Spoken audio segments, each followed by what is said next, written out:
இன்றைக்கி நம்ம வீட்டில் இருக்கக்கூடிய பணியாரக்கல்லை பயன்படுத்தி மினி ஜாங்கிரி ரொம்ப டேஸ்ட்டாக எப்படி செய்கிறதுன்னு பார்க்க போகிறோம். ஜாங்கிரி பொரிக்க அதிக அளவில் எண்ணெய் தேவைப்படாது. நீங்கள் பணியாரக்கல்லில் பொரிச்சு எடுக்கும்போது குறைவான எண்ணெயில் ரொம்பவே சூப்பராக அந்த ஜாங்கிரியை செஞ்சிடலாம். இந்த மினி ஜாங்கிரி சாப்பிடும்போது உள்ளே நல்லா ஜூஸியாகவும் வெளியில் கிறிஸ்பியாகவும் அருமையான டேஸ்ட்டாக இருக்கும். ஹலோ ஃப்ரெண்ட்ஸ், வெல்கம் டு சமையல் டிலேட்.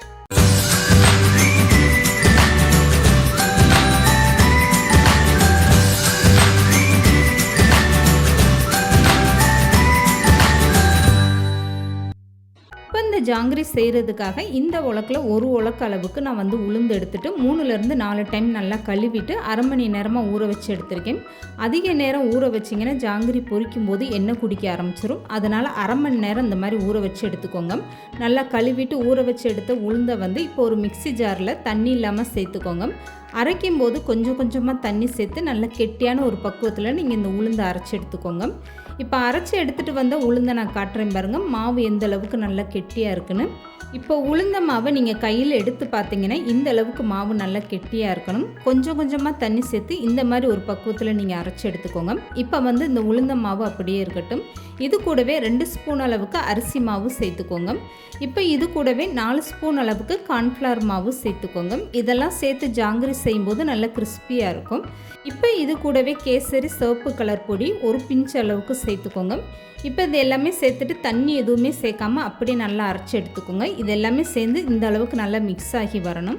நீங்கள் மிக்ஸி ஜாரில் சேர்த்து அரைக்கும் போது தான் இந்த அளவுக்கு நல்லா உங்களுக்கு மிக்ஸ் ஆகி வரும். இப்போ அரைச்சி எடுத்துகிட்ட மாவை நான் கரண்டியில் எடுத்து காட்டுறேன் பாருங்கள்.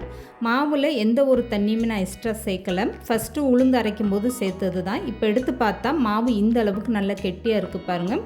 ஒரு கரண்டியில் நீங்கள் மாவு எடுத்து இப்படி விடும்போது அந்து விழுகாமல் அப்படியே ஒரே மாதிரி விழுந்துட்டுருக்கு பாருங்கள். இந்த அளவுக்கு மாவு கெட்டியாக இருந்தால் தான் உங்களுக்கு ஜாங்கிரி எண்ணெய் குடிக்காமல் சப்பட்டியாகவும் வராமல் இருக்கும். இப்போ அரைச்சி எடுத்த மாவை அப்படியே வேறு ஒரு பாத்திரத்தில் மாற்றிக்கோங்க.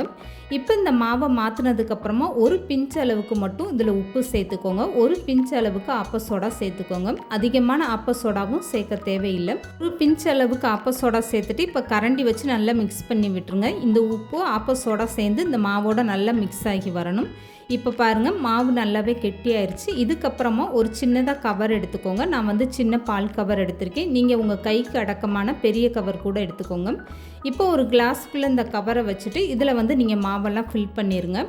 பெரிய கவர் சின்ன கவர் நீங்கள் எதை எடுத்தாலுமே அந்த கவர் நிறையா மாவு சேர்க்காமல் இந்த மாதிரி 3/4 பகுதி அளவுக்கு மட்டும் நீங்கள் மாவு சேர்த்துக்கோங்க. அப்போ தான் இந்த கவரை உங்களுக்கு கையில் வச்சு ஜாங்கிரி பிழிகிறதுக்கு ரொம்ப ஈஸியாக இருக்கும். இப்போ நான் 3/4 பகுதி அளவுக்கு மாவு சேர்த்துட்டேன். இப்போ டைட்டாக ஒரு ரப்பர் பேண்டு போட்டு இந்த மாதிரி நல்லா டைட் பண்ணிக்கிறலாம். அப்போ தான் எக்ஸ்ட்ரா மாவு உங்களுக்கு வெளியில் வராமல் இருக்கும். இதுக்கப்புறமா இந்த பால் கவரோட ஓரத்தை சின்னதாக கட் பண்ணிக்கோங்க. ரொம்ப பெருசாக கட் பண்ண வேணாம். ரொம்ப சின்னதாகவே இந்த மாதிரி கட் பண்ணிவிட்டு ஒரு தட்டில் நான் பிழிஞ்சு விட்டு காட்டுறேன் பாருங்கள். இந்த மாதிரி நீங்கள் ஜாங்கிரி புழிஞ்சு விட்டுக்கோங்க. இதை நீங்கள் எண்ணெயிலையும் இந்த மாதிரி புழிஞ்சு விடலாம், இல்லை பணியாரக்கல்லையும் இதே மாதிரி நீங்கள் புழிஞ்சு விட்டு எடுத்துக்கலாம். இப்போ ஜாங்கிரி மாவு ரெடி ஆயிடுச்சு. இது அப்படியே இருக்கட்டும். இதுக்கப்புறமா ஜாங்கிரிக்கு ஒரு சுகர் சிரப்பு தயார் பண்ணிடலாம். இதுக்காக ஒரு அகலமான பாத்திரத்தில் 1 கப் அளவுக்கு வெள்ளை சர்க்கரையும் 1/2 கப் அளவுக்கு தண்ணி சேர்த்துக்கோங்க. இப்போ இது கூடவே 1/2 ஸ்பூன் அளவுக்கு ஏலக்காய் தூள் சேர்த்துக்கோங்க. இப்போ இதெல்லாம் சேர்த்துட்டு ஒரு டைம் நல்லா கலந்து கொடுத்துருங்க. சர்க்கரை நல்லா கரைஞ்சி ஒரு கொதி வரட்டும். இது கம்பி பதம் எதுவுமே வேண்டாம். இந்த சர்க்கரை பாகு நல்லா கொதி வந்தால் போதும். இப்போ பாருங்கள், சர்க்கரை எல்லாமே நல்லா கரைஞ்சி கொதி வர ஆரம்பிச்சிருச்சு. இந்த ஸ்டேஜில் 10 சொட்டு அளவுக்கு எலுமிச்சை சாறு சேர்த்துக்கோங்க. இப்படி எலுமிச்சை சாறு நீங்கள் விடும்போது இந்த சுகர் சிரப்பு முறிஞ்சு போகாமல் அப்படியே இருக்கும். இப்போ இந்த சுகர் சிரப்பு இந்த மாதிரி நல்லா கலந்து கொடுத்ததுக்கப்புறமா இதில் ஒரு பிஞ்ச் அளவுக்கு கேசரி சிவப்பு கலர் சேர்த்துக்கோங்க. மாவுலேயே நம்ம ஏற்கனவே கேசரி கலர் பொடி சேர்த்துருக்கோம். இப்போ இந்த சுகர் சிரப்புலுமே ஒரு பிஞ்ச் அளவுக்கு சேர்த்துட்டு இந்த மாதிரி நல்லா கலந்து கொடுத்துருங்க. இப்போ ரொம்பவே சூப்பராக சுகர் சிரப்பும் தயாராகிடுச்சு. இதுக்கப்புறம் ஸ்டவ் ஆஃப் பண்ணிவிட்டு அப்படியே இந்த சுகர் சிரப்பை எடுத்து வச்சுருங்க. இப்போ ஜாங்கிரி பொரிச்சு எடுக்கிறதுக்காக இந்த மாதிரி ஒரு பனியார் கல் எடுத்துக்கோங்க. இப்போ இதை பொரிச்சு எடுக்கிறதுக்காக நான் கொஞ்சம் நெய்யும் இதோட சமையல் எண்ணெயும் சேர்த்து ஒன்றா மிக்ஸ் பண்ணி வச்சுருக்கேன். பனியார குழியில் எல்லாத்துலேயும் இந்த மாதிரி 1/2 பங்கு அளவுக்கு நீங்கள் எண்ணெயை சேர்த்துக்கோங்க. இதுக்கப்புறமா நீங்கள் ஜாங்கிரி இந்த மாதிரி புழிஞ்சு விட்டு எடுத்துக்கோங்க. ஸ்டவ்வை நல்லா மீடியமாக வச்சுட்டு இந்த மாதிரி புழிஞ்சு விட்டு எடுத்துக்கோங்க. இந்த மாதிரி நீங்கள் பனியாரக்கல்லில் ஜாங்கிரி புழிஞ்சு எடுக்கும்போது அதிக எண்ணெய் தேவைப்படாது. எல்லா ஜாங்கிரியுமே ஒரே சைஸில் உங்களுக்கு வரும். இந்த ஜாங்கிரி எல்லாமே நீங்கள் பனியாரக்கல்லில் புழிஞ்சு விடும்போது ஸ்டவ்வை மீடியமாக வச்சுட்டு இந்த மாதிரி புழிஞ்சு விட்டுக்கோங்க. அப்போ தான் உங்களுக்கு கையிலையும் சுடாமல் இருக்கும். இப்போ ஜாங்கிரி ஒரு பக்கம் நல்லாவே வெந்துருச்சு. இதுக்கப்புறமா மறுபக்கம் இப்படி திருப்பி விட்டுருங்க. இந்த மாதிரி 2 பக்கம் நல்லா திருப்பி விட்டு ஜாங்கிரி நல்லா வெந்து வந்ததுமே வெளியில் எடுத்துருங்க. இப்போ பொரிச்சு எடுத்ததுக்கப்புறம் பார்த்திங்கன்னா இந்த பணியாரக்கல்லில் நம்ம சேர்த்த எண்ணெயெல்லாம் அப்படியே தான் இருக்கும், அதிகமாக எண்ணெய் குடிக்காது உங்களுக்கு. இந்த மாதிரி நீங்கள் பணியாரக்கல்லை பயன்படுத்தி ஜாங்கிரி பொரிச்சு எடுக்கும்போது அதிக எண்ணெய் தேவைப்படாது. இப்போ இந்த ஜாங்கிரி எல்லாமே நான் வெளியில் எடுத்துகிட்டு காட்டுறேன் பாருங்கள். பணியாரக்கல்லில் சேர்த்த எண்ணெய் அப்படியே இருக்குது பாருங்கள். இந்த ஜாங்கிரியில் அதிகமாக எண்ணெய் குடிக்காது. இந்த மாதிரி நீங்கள் பணியாரக்கல்லை பயன்படுத்தி பொரிச்சு எடுக்கலாம். இப்போ பொரிச்சு எடுத்த ஜாங்கிரி சூடோடு இருக்கும்போதே அப்படியே சுகர் சிரப்பில் சேர்த்துக்கோங்க. சுகர் சிரப்பு வந்து ரொம்ப சூடாக இருக்க வேண்டாம், மிதமான சூடாக இருந்தால் போதும். இந்த மாதிரி ஜாங்கிரியை பொரிச்சு எடுத்ததுமே சூடோடு அப்படியே சுகர் சிரப்பில் சேர்க்கும்போது தான் உங்களுக்கு இந்த ஜாங்கிரி வந்து நல்லா சுகர் சிரப்பெல்லாம் உள்ளே இழுத்து நல்லா ஜூஸியாக இருக்கும் சாப்பிடும்போது. இப்போ பாருங்கள், சுகர் சிரப்பில் சேர்த்ததுமே எப்படி இந்த ஜாங்கிரியெல்லாம் நல்லா ஊறிடுச்சு பாருங்கள்.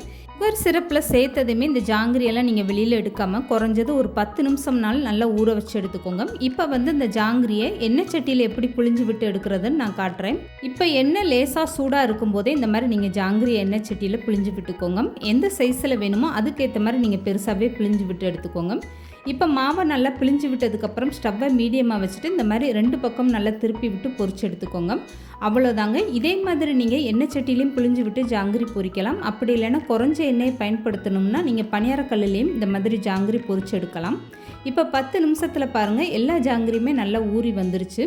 இப்போ சுகர் சிரப்பிலேருந்து நீங்கள் வெளியில் எடுத்து வச்சுட்டிங்கன்னா அவ்வளோதாங்க. ரொம்பவே அருமையான டேஸ்ட்டில் ரொம்பவே சூப்பராக நம்மளுடைய ஜாங்கிரி நல்லா ஜூஸியாகவே ரெடி ஆகிடுச்சு பாருங்கள். இப்போ ஒரு ஜாங்கிரி நான் கையில் எடுத்துகிட்டு பிச்சு காட்டுறேன் பாருங்கள். எந்த அளவுக்கு ஜாங்கிரி நல்லா ஜூஸியாக உள்ள சுகர் சிரப்பெல்லாம் இழுத்துட்டு எவ்வளோ சூப்பராக வந்திருக்கு பாருங்கள். இதை பார்க்குறதுக்கு அப்படியே கடையில் வாங்கின ஜாங்கிரி மாதிரி ரொம்பவே சூப்பராக இருக்குது பாருங்கள். குறைஞ்ச எண்ணெயை பயன்படுத்தி இந்த மாதிரி பணியாரக்கல்லில் நீங்களும் ஜாங்கிரி செஞ்சு பாருங்கள். சாப்பிட்றதுக்கு ரொம்பவே அருமையான டேஸ்ட்டாக இருக்கும். இந்த வீடியோ பிடிச்சிருந்தால் லைக் பண்ணுங்கள், ஷேர் பண்ணுங்கள். மறக்காமல் சமையல் டெய்லி சேனலை சப்ஸ்கிரைப் பண்ணுங்கள்.